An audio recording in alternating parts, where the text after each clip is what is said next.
आप देख रहे हैं विदर्भ समाचार, आवाज विदर्भ की। नमस्कार, विदर्भ समाचार में मैं नेहा आप सभी का स्वागत करती हूँ। बढ़ते हैं आज की कुछ खास खबरों की ओर। मकर संक्रांति से पहले पतंग प्रेमी पतंग उत्सव की शुरुआत करते हैं, लेकिन इसके लिए प्रतिबंधित नायलॉन मांझे का बड़े पैमाने पर इस्तेमाल किया जा रहा है।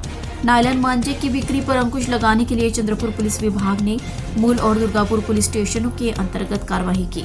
10 दिसंबर को स्थानीय अपराध शाखा की टीम ने छापेमारी की। अपराध शाखा की टीम मूल पुलिस स्टेशन के अंतर्गत गश्त कर रही थी, तभी उन्हें नायलॉन मांझे के बारे में गोपनीय सूचना मिली।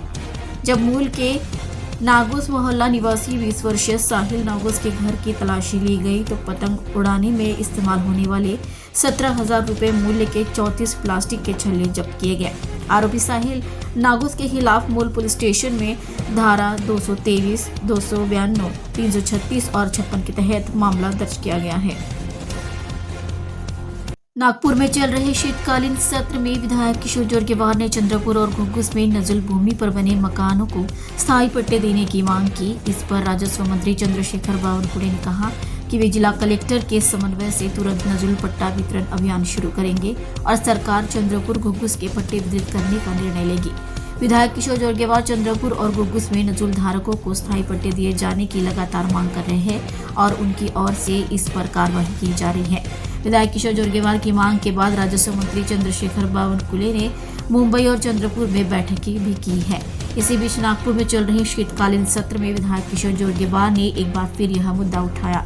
इस अवसर पर बोलते हुए उन्होंने कहा कि चंद्रपुर जिले में नजूल भूमि पर 55,000 से अधिक झोपड़ियां और 12,000 से अधिक मकान हैं।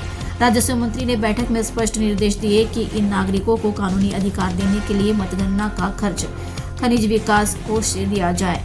इसलिए उन्होंने मांग की है कि यह अभियान तुरंत शुरू किया जाए। इस मांग पर प्रतिक्रिया देते हुए राजस्व मंत्री चंद्रशेखर बावनकुळे ने सदन में एक महत्वपूर्ण घोषणा की और कहा कि चंद्रपुर और घुग्गुस में नजूल भूमि पर बने 31 झोपड़ियों को पट्टा देना संभव है। हालांकि इसके लिए PTS दोहरा सर्वेक्षण और मतगणना प्रक्रिया पूरी करनी होगी। चंद्रपुर समेत राज्य में खानाबदोश, बेघर, गरीब और ग्रामीण परिवारों की आवास समस्या पर आज शीतकालीन सत्र में विस्तृत और गंभीर चर्चा हुई। विधायक सुधीर मुनगंटीवार ने सदन का ध्यान इस ओर दिलाया कि स्वीकृत घरों के लिए आवश्यक धनराशि की कमी के कारण ये घर अधूरे पड़े हैं और चंद्रपुर जिले के लिए यशवंतराव चौहान मुक्त वसाहत आवास योजना के तहत धनराशि की तत्काल आवश्यकता व्यक्त की। इस पर सकारात्मक प्रतिक्रिया देते हुए मंत्री अतुल सावे ने तुरंत 88 करोड़ रुपए की धनराशि उपलब्ध कराने का आश्वासन दिया। इससे चंद्रपुर जिले में यशवंतराव घरकुल योजना के लाभार्थियों को बड़ी राहत मिली है।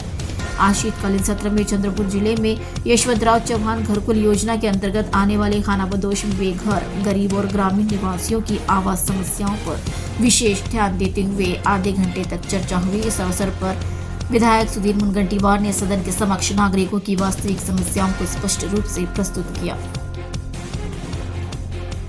खबरों में बस आज इतना ही। ताज़ा खबरों के लिए देखते रहिए विदर्भ समाचार। तब तक के लिए नमस्कार।